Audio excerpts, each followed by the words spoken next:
Hello friends and welcome to the Exams Made Simple, and we are back again with the Hindu Complete Newspaper Analysis for 17th of September 2020. तो 17 सितंबर 2020 से complete the Hindu newspaper analysis देखेंगे. Before we start, those who want to join the Telegram group of Thames IAS वो join कर सकते हैं. और कल से हमने क्वेश्चंस की सीरीज भी स्टार्ट की जिसमें आप रोज आपसे 10 से 15 से हो सकता है 20 क्वेश्चन भी पूछ सकते हैं. So that series has also started. वो आपको प्रीलिम्स के लिए प्रैक्टिस कराएगा, जो भी आपका 2020 का प्रीलिम्स होने वाला है उसके लिए भी, और जो 2021 के लिए कर रहे हैं वो भी उसको लगा करके थोड़ा अपने प्रैक्टिस कर सकते हैं. So you can watch those videos as well. Let's start with the questions first. आज के क्वेश्चंस देख लेते हैं.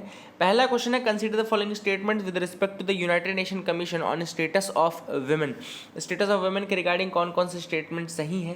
पहला स्टेटमेंट है, it is the principal global inter governmental body exclusively dedicated to the promotion of gender equality and empowerment of women. दूसरा statement कह रहा है, India has been elected as the member of the commission for 4 years from 21 to 25. तीसरा statement है, it was established by the United Nation Economic and Social Council, United Nation इकोसॉक resolution. कौन कौन से स्टेटमेंट सही हैं. 1 only, 1 and 2 only, 2 and 3 only, या 1, 2 and 3. Question number 2 is, consider the following statements with respect to homosexuality. पहला है, the same sex marriage are legally recognised in India. Second is, all the provisions of section 377 of the IPC dealing with unnatural sex were decriminalized. कौन कौन सा statement सही है. 1 only, 2 only, both या none. Question number 3 is, Operation Twist, sometimes seen in news, is related to which of the following? Reserve Bank of India, Indian Coast Guard, Defense Research and Development Organization, या Ministry of Home Affairs. So these are the 3 questions for you today. Please do try to answer these questions in the comment section below. अब एक बार मैं आपको answers बता देता हूँ. देखो, पहला क्वेश्चन जो है उसका आंसर है D, 1, 2, 3, तीनों ही स्टेटमेंट सही है. वैसे यूपीएससी जब अमूमन ऐसे क्वेश्चन पूछता है ना, तो उसमें थोड़ा सा कई ऐसा चांस रहता है कि या तो तीनों सही होते हैं या केवल एक ही स्टेटमेंट सही रहता है. जैसे आप अगर प्रैक्टिस लगा रहे होंगे, आप प्रैक्टिस सेट या पिछले साल की यूपीएससी के पेपर आप देखो, तो आप इसको समझ जाएंगे. तो यही मैं बोला कि जितने ज़्यादा आप क्वेश्चन लगाएंगे उतना ज़्यादा आपके यहाँ टेक्निक डेवलप होगी, किस तरीके से पेपर सॉल्व करना है. इसका डी आंसर है. अब this was a very very good question. अगर आप इसमें देखें ध्यान से तो इसमें आप ट्रैप हो जाएंगे. पहला स्टेटमेंट तो गलत है क्योंकि सेम सेक्स मैरिज इंडिया में अलाउड लीगली रिकॉग्नाइज नहीं है. पहला स्टेटमेंट गलत है. दूसरा भी स्टेटमेंट गलत है क्योंकि यहाँ पे आप लोगों ने गलती की होगी.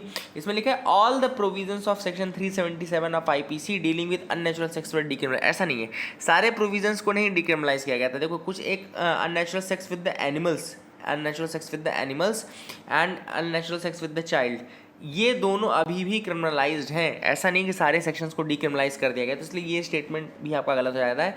तो कौन सा सही है? None of the above. दोनों ही गलत है, दोनों ही गलत स्टेटमेंट है.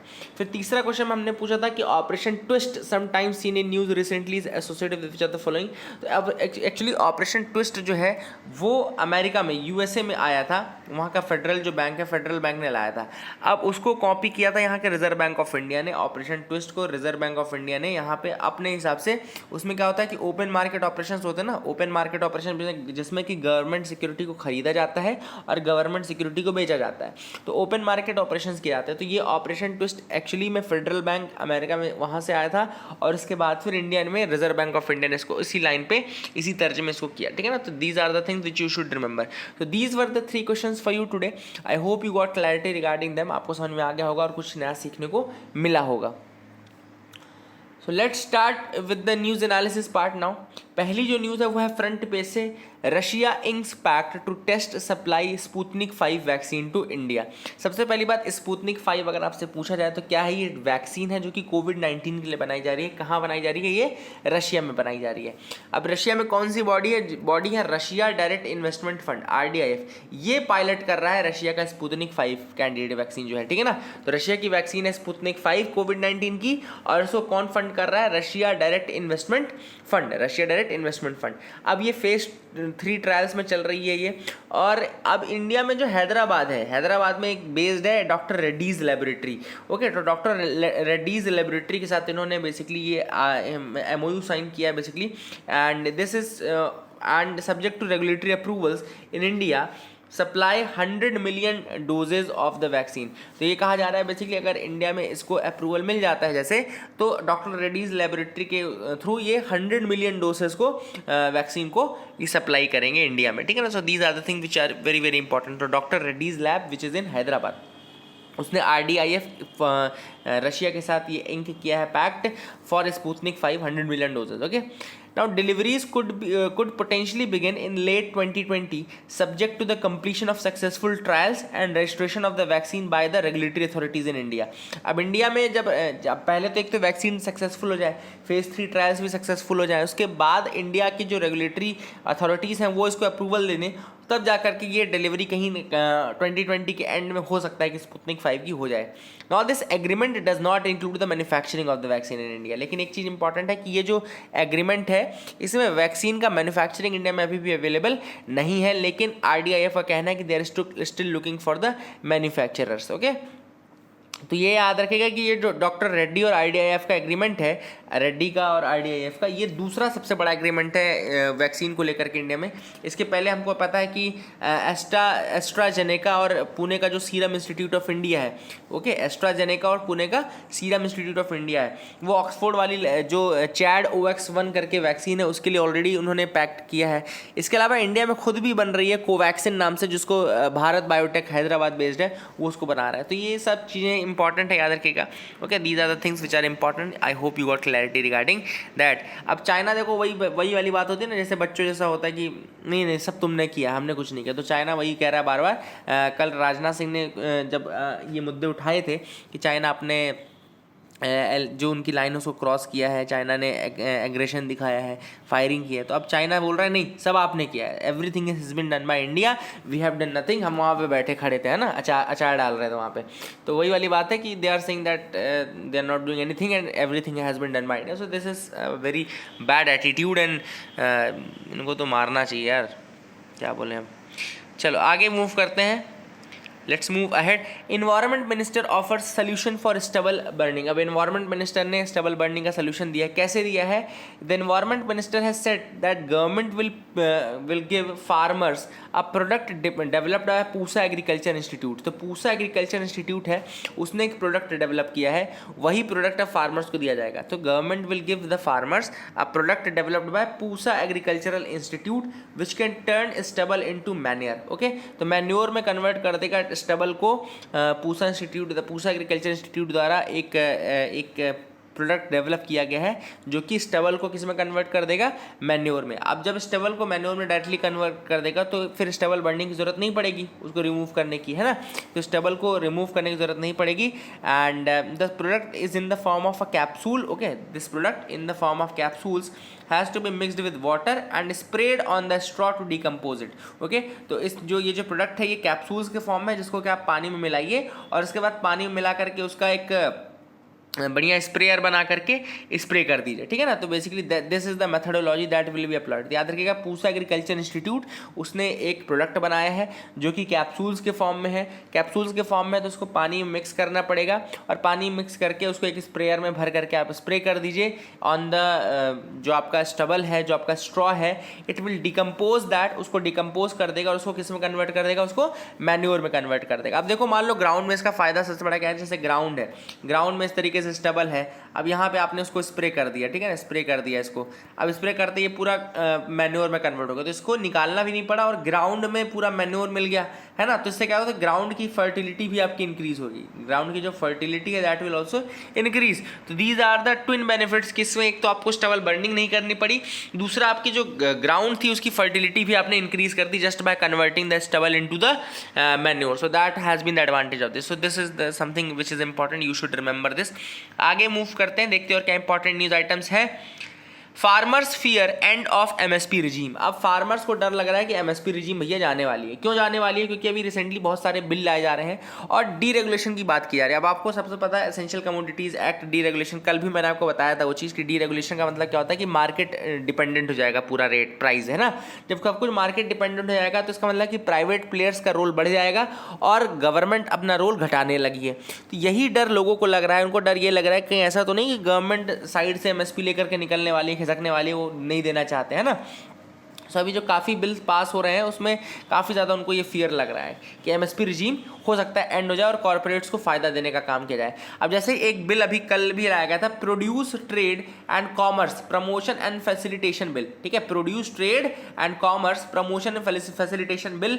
It aims to open up the agricultural markets, agricultural marketing outside the notified mandis. Okay, अब ये क्या एम करता है? ये एम करता है कि बेसिकली जो आपका it will aim to open the agricultural marketing outside the notified mandis. Okay, outside the notified mandis. तो इससे क्या होगा कि this will allow the private companies, अब प्राइवेट कंपनीज क्या करेंगे, वो इस्टेब्लिश करेंगे, ठीक है ना। तो private companies will establish basically mandis establish करने लगेंगे, और इसके बाद प्राइवेट मंडीज जब इस्टेब्लिश होंगे तो गवर्नमेंट का कोई रेगुलेशन रह नहीं जाएगा। तो बेसिकली यही फार्मर्स को डर लग रहा है कि कहीं ऐसा ना हो कि धीरे धीरे प्राइवेटाइजेशन आ जाए, पूरा एग्रीकल्चर में भी प्राइवेट मंडीज आ जाए और वो फोर्स करने लगे उनको कि अपने रेट में। अब देखो, जब एमएसपी नहीं रहेगा, यानी कि कोई भी मिनिमम प्राइस नहीं रहेगी, तो फिर प्राइवेट कंपनीज क्या करेंगे? प्राइवेट कंपनीज करेंगे ये कि वो फिर फोर्स करेंगे फार्मर्स को कि और कम प्राइस पे बेचा जाए, और कम प्राइस पे जब बेचा जाएगा तो फार्मर्स को फायदा होने की जगह क्या होगा? नुकसान होने लगेगा। सो this is the thing which is very very important. अब देखो, यहाँ पे एमएसपी की बात चली है, थोड़ा सा एमएसपी के बारे में बता दें। एमएसपी होता है मिनिमम सपोर्ट प्राइस, ठीक है ना। मिनिमम सपोर्ट प्राइस मतलब कि गवर्नमेंट का एक तरीके से मार्केट इंटरवेंशन है। ये गवर्नमेंट का एक तरीके से मार्केट इंटरवेंशन है कि वो फार्मर्स को बोलते हैं कि भैया देखो, आप इससे कम प्राइस में तो आपको नहीं बेचना पड़ेगा, अगर इससे कम प्राइस जाएगा तो आप हमें बेच देना, आप गवर्नमेंट को बेच देना।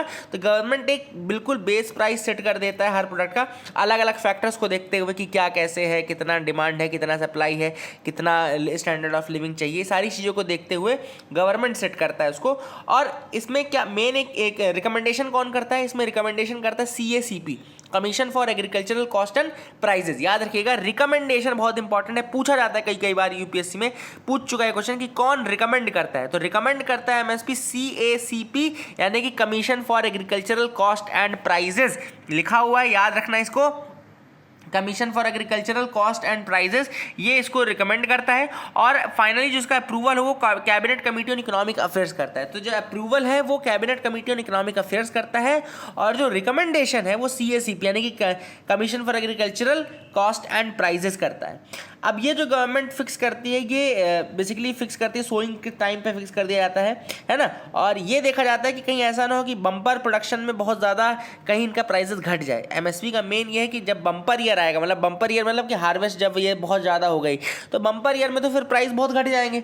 तो उससे अचानक से जो स्लम्प ऑफ प्राइजेस है उसको रोकने के लिए एमएसपी किया जाता है कि ताकि एक प्राइस से, मिनिमम प्राइस से कम प्राइस ना होने पाए। अब इसमें एमएसपी किसको किसको मिलती है? जैसे सीरियल्स के 7 क्रॉप हैं, जैसे पैडी, वीट, बार्ले, ज्वार, बाजरा, मेज एंड रागी। याद रखिएगा, सीरियल्स में 7 है, पैडी, वीट, बार्ले, ज्वार, बाजरा, मेज एंड रागी। पल्सेस में 5 हैं, ग्राम, अरहर या तुअर, मूंग, उड़द एंड लेंटिल। फिर ऑयल सीड्स में 8 हैं, ग्राउंडनट, रेप सीड और मस्टर्ड, तोरिया, soybean, sunflower seed, sesamum, flower and niger seed. Okay, these are the things. इसके अलावा कुछ और प्रोडक्ट्स जैसे कि रॉ कॉटन हो गया, रॉ जूट हो गया, कोपरा हो गया, और आपका डीहस्ड कोकोनट हो गया, और वर्जीनिया फ्लू क्योर्ड टोबैको हो गई।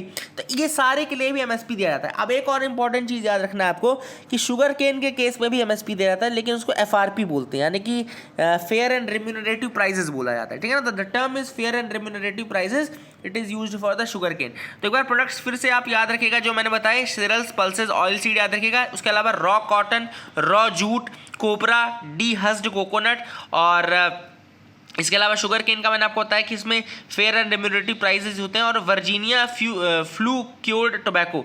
दीज आर द थिंग्स जहाँ पे कि एमएसपी प्रोवाइड की जाती है। तो एमएसपी काफ़ी इंपॉर्टेंट टॉपिक है, याद रखिएगा। अब अगली जो न्यूज़ है वो है locals of the same tribe oppose Bru resettlement in Tripura. अब आपको सबको पता है ब्रू का पूरा हिस्ट्री तो मैंने कितनी बार बताया आपको। ब्रूज का याद रखिएगा, मिजोरम में रहते थे, ये 3 स्टेट्स में लाई करते हैं, त्रिपुरा, मिजोरम एंड असम में लाई करते हैं। और 1997 में 1997 में मिजोरम से इनको थोड़ा सा परसिक्यूशन होने लगा, तो उनको मिजोरम से हटा करके ये फिर त्रिपुरा में आ गए। अब हो गया, इनका दूसरा नाम क्या है? इनका दूसरा नाम है रियांग, भी इनको कहा जाता है, ब्रू ट्राइब को ही रियांग कहा जाता है। तो जो त्रिपुरा के लोकल रियांग ट्राइब के लोग हैं वो भी इनके आने का अपोज कर रहे हैं, जो मिजोरम से आ रहे हैं ना रीसेटलमेंट के बाद, तो उनका अपोज ये जो त्रिपुरा के लोकल रियांग ट्राइब के लोग हैं वो भी कर रहे हैं। अब एक और चीज याद रखिएगा कि रियांग ट्राइब रियांग इनका नाम है, और इनको तुइकुक भी कहा जाता है। मिजोरम में इनको TUIKUK भी कहा जाता है, लिख देता हूं मैं, Tuikuk. Okay, this is another name for them in Mizoram. 3 states में लाई करते हैं, ये भी याद रखना, असम, मिजोरम, त्रिपुरा में लाई करते हैं। मिजोरम से इनका प्रोसिक्यूशन शुरू हुआ था 1997 में। उसके बाद ये मिजोरम से छोड़ करके त्रिपुरा इस रीजन में रीसेटलमेंट करने लगे, लेकिन अब वहाँ की जो लोकल ट्राइब्स हैं वो इनका अपोज करती हैं, प्लस रियांग ट्राइब के ही लोग इनका अपोज करते हैं। जो रियांग लोकल्स हैं त्रिपुरा के वो भी इनका अपोज कर रहे हैं, जो मिजोरम से आने वाले लोग हैं, ठीक है ना, याद रखिएगा। इन रियांग ट्राइब का नाम आया तो एक और चीज बता दो कि रियांग ट्राइब एक इंपॉर्टेंट डांस करती है, इसका हम होजागिरी डांस बोलते हैं। होजागिरी डांस, अगर आपसे पूछ ले यूपीएससी कि होजागिरी डांस कौन से ट्राइब से रिलेटेड है, तो याद रखिएगा वो रियांग ट्राइब से रिलेटेड है।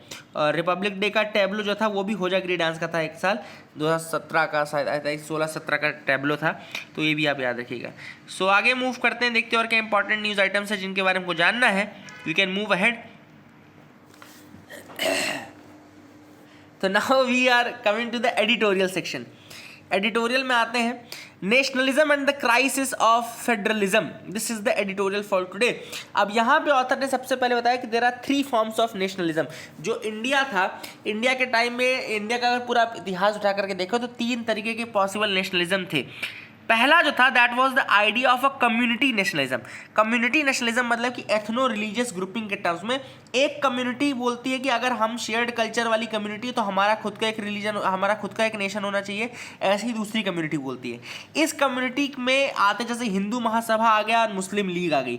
हिंदू महासभा बोलेगा कि एक हिंदू नेशनलिज्म वाला राष्ट्र होना चाहिए, मुस्लिम लीग बोलेगा कि एक मुस्लिम नेशनलिज्म वाला राष्ट्र होना चाहिए। तो ये जो पहला फॉर्म ऑफ नेशनलिज्म था ये एथनो रिलीजियस टर्म्स में बनता है और ये कम्युनिटी बेस्ड नेशनलिज्म था, ठीक है ना। So this was the first form. The second was the manifestation of the Congress party. Congress party का भी मैनिफेस्टेशन था, ये भी कॉमन कल्चर को बोलता है, बट इसका जो कॉमन कल्चर का फॉर्म था ये डिफरेंट था। कैसे? ये एथनो रिलीजियस नहीं था, this was not ethno religious, rather it was based on the shared experience of the British rule. ये ब्रिटिश रूल का जो शेयर्ड एक्सपीरियंस सबने फेस किया था उसके बेसिस पे था, ठीक है ना। तो ये भी था कॉमन कल्चर पे ही, कॉमनैलिटी को ही दे रहा था, लेकिन यहाँ पे एथनो रिलीजियस नहीं था, यहाँ हिंदू और मुस्लिम वाली ग्रुपिंग नहीं थी, रादर ये ब्रिटिश कॉलोनियल रूल का जो स्ट्रगल था उसको फेस करने वाले जो लोग थे उन सब के कॉमन उसको एस्पेक्ट्स को जोड़ते हुए ये सेकंड फॉर्म ऑफ नेशनलिज्म था, ठीक है ना, ठीक है ना। We can call this second form as the civic nationalism. इसको सेकंड फॉर्म को उसको सिविक नेशनलिज्म भी कहा जा सकता है। This was the civic nationalism, ठीक है ना। तो पहला हमने देखा, एक तो क्या होगा कम्युनल, एक तरीके से नेशनलिज्म जिसमें कम्युनिटी बेस्ड था। सेकंड जो कांग्रेस वाला था सिविक नेशनलिज्म जिसमें कॉमन कल्चर था, but that was regarding the common culture of secularism, common culture of composite facing of the Britishers together, जो उन्होंने एक साथ फेस किया इनको, ये सारी चीजों पर बेस्ड था। अब देखो, अब हुआ क्या है, तीसरा फॉर्म ऑफ नेशनलिज्म भी होता है। तीसरा फॉर्म ऑफ नेशनलिज्म क्या होता है, ये क्या करता है, it accepts the communities nourished by distinct territory and concentrated religious cultures. ये क्या करता है, ये दूसरी जितने भी अलग अलग लैंग्वेजेस के लोग हो गए, अलग अलग इकोनॉमिक प्रोफेशन के लोग हो गए, अलग अलग कल्चर्स के लोग हो गए, ये एक साथ जब मर्ज होते हैं उस फॉर्म ऑफ नेशनलिज्म को बोला जाता है थर्ड फॉर्म ऑफ नेशनलिज्म। इसको आप बोलते हैं कोएलिसेंट नेशनलिज्म।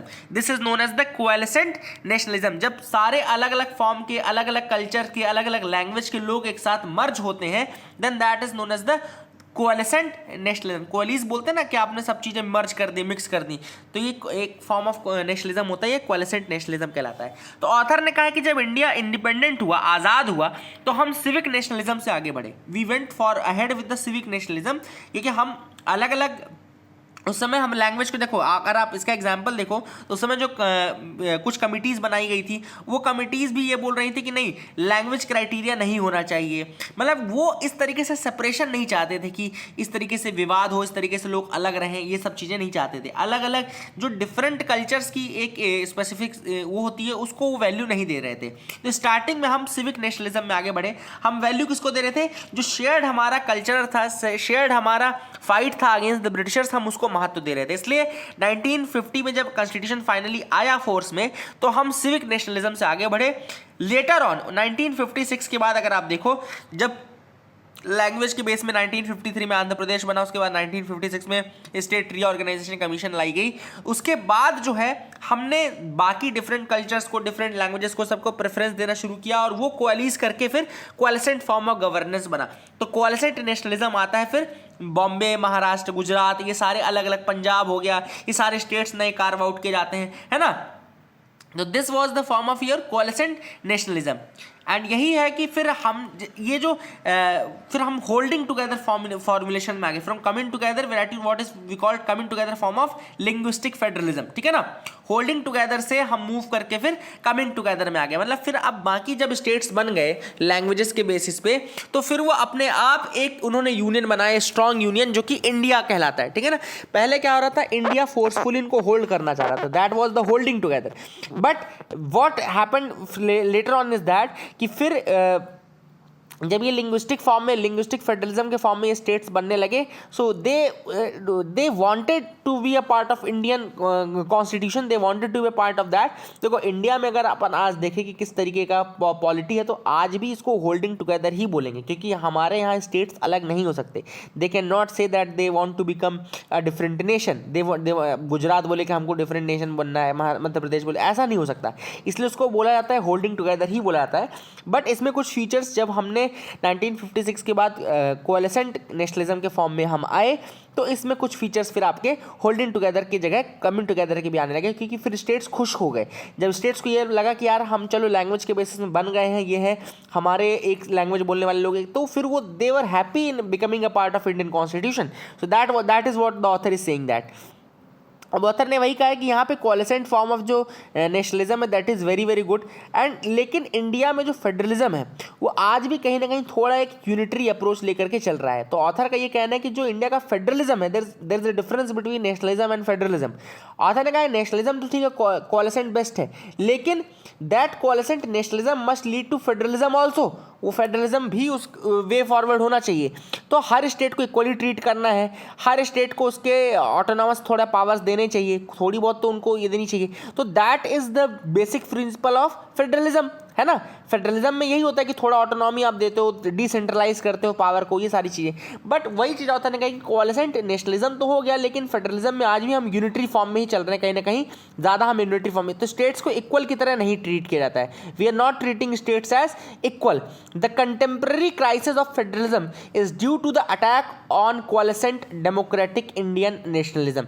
अब ऑथर ने कहा है कि आज जो फेडरलिज्म में हम क्राइसिस देख रहे हैं, वो इसलिए देख रहे हैं क्योंकि इस समय कोएलिसेंट डेमोक्रेटिक इंडियन नेशनलिज्म में भी अटैक हुआ है। क्यों? क्योंकि आज ऑथर के अकॉर्डिंग जो आइडिया ऑफ हिंदू नेशनलिज्म है, वो ज़्यादा सुपर पास कर चुका है। हिंदू नेशनलिज्म का जो आइडिया है, वो ओवर पावर कर रहा है जो कोएलिसेंट नेशनलिज्म था, जहाँ पे हर कम्युनिटी को इक्वली ट्रीट किया जाता था, हर अलग अलग कम्युनिटी को, हर अलग अलग ग्रुप को, हर अलग लैंग्वेज को इक्वल प्रेफरेंस दी जाती थी। वहीं पर आज हिंदू नेशनलिज्म को ज़्यादा इसका आइडिया ज़्यादा आगे लाया जा रहा है। तो यही ऑथर ने कहा कि जब तक ये आइडिया ज़्यादा आगे रहेगा, तब तक आपका ना कोएलिसेंट नेशनलिज्म आगे आ पाएगा, ना ही आपका फेडरलिज्म आगे आ पाएगा। दूसरा जो आर्टिकल है वो है new order in West Asia. अब ये क्यों आर्टिकल लिखा गया है? तो सिंपल सी बात है, आप सबको पता है कि जब 7 डे वॉर हुआ था, जिसमें इजराइल ने काफ़ी रीजंस ले लिए थे, अरब नेशन से काफ़ी ज़्यादा उनकी लड़ाई चल रही थी, और पैलेस्टीन का जो क्वेश्चन था, यानी कि पैलेस्टीन का एक इंडिपेंडेंट स्टेट नेशन, जहाँ पे पैलेस्टीन की कैपिटल रही ईस्ट जेरूसलम, ये सारी चीज़ें जो है, ये सारी चीज़ें पहले चल रही थी। बट आज आप देखो कि अरब कंट्रीज जो हैं वो इजराइल के साथ दोस्ती बढ़ाने में बिल्कुल खुश हो गई हैं, चाहे वो 1979 में इजिप्ट हो, चाहे 1994 में जॉर्डन हो, चाहे अभी प्रेजेंट कंटिनेंट में यूएई और बहरीन हो। तो अब 4 कंट्रीज अरब की ऐसी हो गई हैं जो कि पीस डील कर चुकी हैं विद द इजराइल, और दूसरी कंट्रीज जो है वो लाइन में लगी हुई हैं। तो ये जो सुन्नी रूल्ड गल्फ कंट्रीज हैं, दे आर हैविंग मतलब good time in maintaining a peaceful relation with the Jewish state. वो ज्यूइश स्टेट के साथ चाहती हैं कि रिलेशन मेंटेन करें, है ना। अब ऑथर ने कहा कि ये सारी चीज़ें ठीक हैं, लेकिन क्या बिना पैलेस्टीन क्वेश्चन को सॉल्व किए आप अच्छे से पीसफुली वहाँ पे मतलब कर सकते हो कुछ? तो ऑथर ने वही कहा कि नहीं, ऐसा पॉसिबल नहीं। This is too early to say whether these things will help in maintaining a peaceful West Asia और नॉट, क्योंकि वेस्ट एशिया के जो कन्फ्लिक्ट हैं बहुत ज़्यादा है।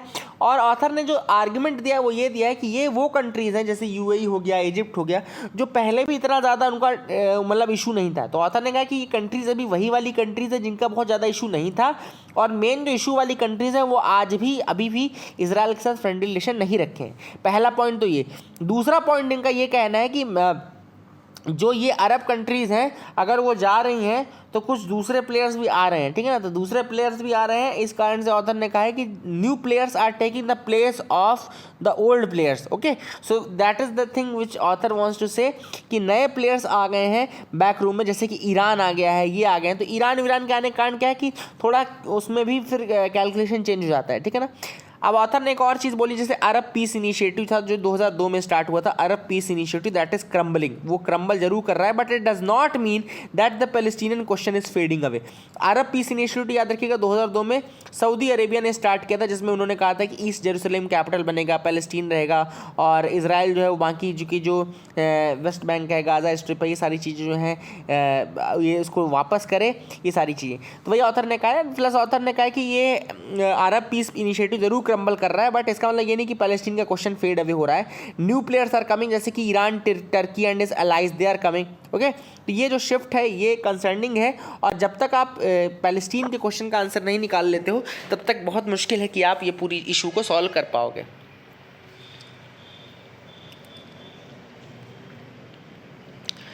अगला जो आर्टिकल है, to the brink and back in Ladakh. अब ये आर्टिकल लिखा गया है basically, Not often have the Indians realized that at the heart of the PRC strategy to manage its periphery was another fault line in history, often referred to as Mao's five-finger strategy. तो यहाँ पे एक चीज़ थी, मैं आपको बताना चाहता था कि माओ की 5-finger strategy क्या है। There is a 5-finger strategy of Mao. 5 fingers लेकर के वो चलता है, जैसे कि यूँ इस तरीके से 5 फिंगर्स। कौन कौन सी 5 फिंगर? पहली तो है अरुणाचल प्रदेश, जिसको PRC बोलता है, सदर्न तिब्बत बोलते हैं वो लोग इसको। देन दूसरा आपका भूटान, तीसरा है आपका सिक्किम, चौथा है आपका नेपाल, एंड 5वां है आपका लद्दाख। ओके, ये आपको याद रखना है। तो अब देखो 5 हो गई, ये अरुणाचल प्रदेश हो गया, भूटान हो गया, सिक्किम हो गया, नेपाल हो गया, लद्दाख हो गया। अब मैं आपको इसको थोड़ा एक और चीज़ बताता हूँ, ये ऑथर ने भी पूरा नहीं लिखा है। इसको बोलते हैं 5-finger and a palm strategy. इसको बोलते हैं 5-finger and a palm strategy. तो ये जो पाम है ना, ये तिब्बत है। ये ऑथर ने भी पता नहीं, उसको पता नहीं था कि उसने लिखा नहीं पूरा, आई डोंट नो, बट इसको पूरी स्ट्रैटेजी को बोलते हैं 5-finger and a palm strategy बोलते हैं। तो 5 फिंगर्स आपकी जाती हैं अरुणाचल प्रदेश, जिसको सदर्न तिब्बत बोलते हैं, भूटान, सिक्किम, नेपाल एंड लद्दाख, एंड जो आपका पाम है वो तिब्बत कहलाता है। तो चाइना की ये स्ट्रैटेजी, माओ की स्ट्रैटेजी थी 5-finger and a palm strategy, overall बोलते थे इसको, ठीक है ना। तो ये इसका रीजन है सबसे बड़ा कि क्यों ये रीजन डिस्प्यूटेड है। Now some analysts believe that an escalation of some kind seems inevitable. अब जो escalation है वो inevitable है, ऐसा एक्सपर्ट्स को लग रहा है, क्योंकि जो होप थी कि इस तरीके से पीस प्रिवेल करेगा वो कहीं ग्राउंड में दिख नहीं रहा, ग्राउंड में विजिबल नहीं है ऑथर के अकॉर्डिंग। देखो यहाँ पे ऑथर ने ये कहा है, थोड़ा सा इंडिया को भी ग्लोरीफाई किया ऑथर ने, जैसे कि उन्होंने बोला कि पीएलए की लीडरशिप कितनी भी अच्छी हो, लेकिन इंडिया के पास भी काफ़ी ज़्यादा फायर पावर है। चाहे वो आर्म्ड फोर्सेस में फायर पावर देख लो, चाहे वो आप देख लो नेवी के फॉर्म में, देखो आप देखो यही सारी चीज़ें ऑथर ने लिखी है। इंडियन नेवी असर्टिव मैरीटाइम, ये वो, तो इंडिया की नेवी बहुत ज़्यादा है, प्लस इंडिया की नेवी अब इतनी स्ट्रांग हो गई कि वो बैक वाटर्स में जाके छुपते नहीं है, बल्कि वो सामने से फेस करते हैं, ठीक है। These are the things which author wants to say. अब ऑथर ने कहा कि अब देखो इस चीज़ का क्या रिजल्ट निकलेगा, तो इस चीज़ का या तो एक रिजल्ट ये निकलेगा कि एक फिर से एग्रीमेंट किया जाएगा, जैसे old wine in a new bottle हो जाएगा, बेसिक वही चीज़ होगी, ठीक है ना। या दूसरी चीज़ होगी कि एक कंट्रोल्ड एक एस्केलेशन भी हो सकता है, ठीक है, जिसके लिए हमको तैयार रहना चाहिए। तो ऑथर ने वही कहा कि यहाँ पे स्टेट्समैनशिप दिखानी चाहिए इनको, कंट्रीज़ को, और इनको एक्सचेंज कर लेना चाहिए। मतलब कि क्या करना चाहिए कि जहाँ पर जो उन्होंने एक्स्ट्रा लिया है वो उनको दे देना चाहिए, और इंडिया तो मुझे नहीं लगता कि इंडिया ने कुछ एक्स्ट्रा लिया है, तो क्या ही देंगे। लेकिन हाँ, अगर चाइना ने लिया तो उसको स्टेट्समैनशिप दिखा करके वो वापस कर देना चाहिए। Beyond the barriers of disability, तो यहाँ पे ऑथर ने कहा कि डिसेबल्ड जो लोग हैं वो सबसे ज़्यादा वही प्रभावित हुए हैं, चाहे वो पैंडमिक का असर देखो चाहे कुछ भी देखो, तो they are most hit by this pandemic and all, and it is one of the worst form of disability. Okay, तो it is worst form of disability हो चुकी है। WHO ने भी होगा कि nearly 15% of the world population has some और one और other form of disability. World के 15% लोगों में एक या दूसरी डिसेबिलिटी है। देन क्या क्या इश्यूज फेस करने पड़ते हैं? पहला तो स्टिग्मा फेस करना पड़ता है। स्टिग्मा मतलब कि एक जो थिंकिंग बन जाती है लोगों की डिसेबल्ड पॉपुलेशन के अगेंस्ट, वो हो जाता है। देन इसके अलावा lack of understanding of their rights, उनके राइट्स को भी कोई नहीं समझता कि उनके क्या अधिकार है क्या नहीं है। देन दूसरी चीज़ क्या है कि अमर्त्य सेन ने कहा है कि capabilities deemed essential for human development, ये उनको नहीं मिल पाती, इसलिए उनका प्रॉपर डेवलपमेंट नहीं हो पाता। देन वुमेन एंड गर्ल्स के अगर डिसेबिलिटी हो जाए तो वो और ज़्यादा ख़राब है, क्योंकि उसमें फिर जेंडर बेस्ड वायलेंस फेस करना पड़ता है। About 80% of the estimated 1 billion person with disabilities on the world they live in the developing countries, तो लगभग 80% जो डिसेबल्ड लोग हैं वो डेवलपिंग कंट्रीज़ में रह रहे हैं, ठीक है ना। एंड इसके अलावा एक और रिपोर्ट आई थी कि 73.6% of the living of persons living in disability in India are outside the labour force, तो 73% डिसेबल्ड जो इंडिया में रह रहे हैं वो लेबर फोर्स से बाहर है। तो देख लो मतलब कि लेबर फोर्स में उनको इंक्लूड ही नहीं किया जाता। ये सारी चीज़ें आप कर देख रही होंगी।